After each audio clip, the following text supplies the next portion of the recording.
Je me suis dit, Patrick, c'est là que tu dois finir ta vie. C'est là que tu dois t'établir pour terminer la troisième partie de ta vie, l'automne et l'hiver.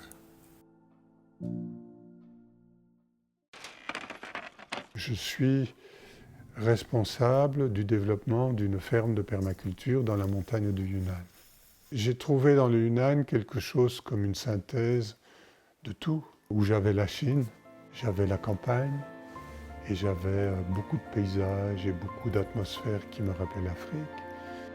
Je suis né en 1950 au Kasaï, au Congo, effectivement dans la forêt tropicale. Quand on vit et on grandit en étant entouré comme ça, on conçoit un lien avec la nature qui est très étroit. Vers mes 16-17 ans, que j'ai commencé à être intéressé par une autre vision du monde, qui est celle de l'Orient. Et par exemple sur le Wu Wei, vous savez, qui est un des concepts fondamentaux du taoïsme, j'ai passé énormément de temps à réfléchir à ça et à m'inspirer de ça. Le taoïsme, c'est une espèce de chant, de poésie, de déclamation, d'amour par rapport à la nature, de respect de la nature.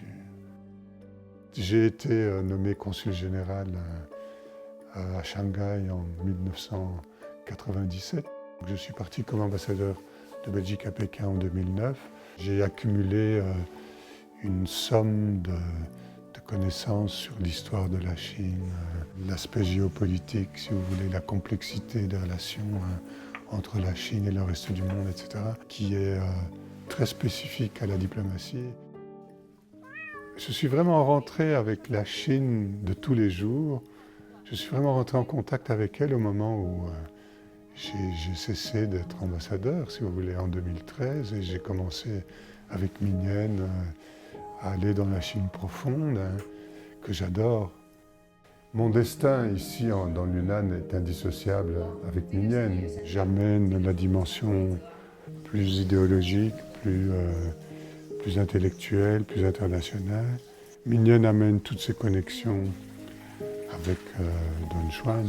C'est une fleur de Don Juan, Mignonne. J'ai découvert Kabisa en 2012. Moi, j'ai appelé ça Kabisa parce que ça vient du Swahili, qui est la langue vernaculaire de l'Est de l'Afrique. Ça veut dire résolument, absolument, avec détermination.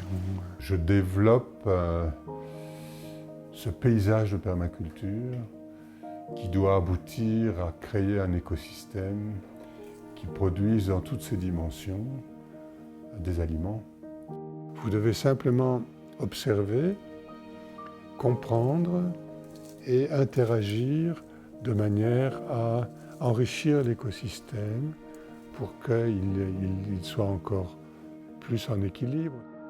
J'adore les campagnes chinoises, je trouve qu'elles sont extraordinaires. J'ai beaucoup de contacts avec les paysans locaux. Je les considère comme mes concitoyens, comme mes frères et mes sœurs. J'ai vu comment la Chine a progressivement changé son modèle de développement. C'est réconcilier l'homme avec la nature et faire de la modernisation chinoise, la modernisation de la relation de l'homme avec la nature. Je pense que c'est quelque chose qui est très en phase avec ce que l'Europe cherche depuis longtemps. Il faut créer une plateforme où l'Europe et la Chine puissent se rencontrer pour coopérer de manière effective, pragmatique, sur toute cette problématique du changement climatique. Et le meilleur endroit pour le faire, c'est à Moganshan. C'est un lieu de nature, un lieu de carrefour, un lieu de rencontre exceptionnel. Je pense qu'on existe parce qu'on aime, on existe parce qu'on coopère, on existe parce qu'on est avec et pas parce qu'on est contre. Ce qui se passe aujourd'hui en Chine est tout à fait déterminant pour l'avenir du monde. Et j'ai envie de rester proche de ça et de faire la petite chose que je peux encore faire pour que le monde puisse venir en Chine et la Chine aller vers le monde.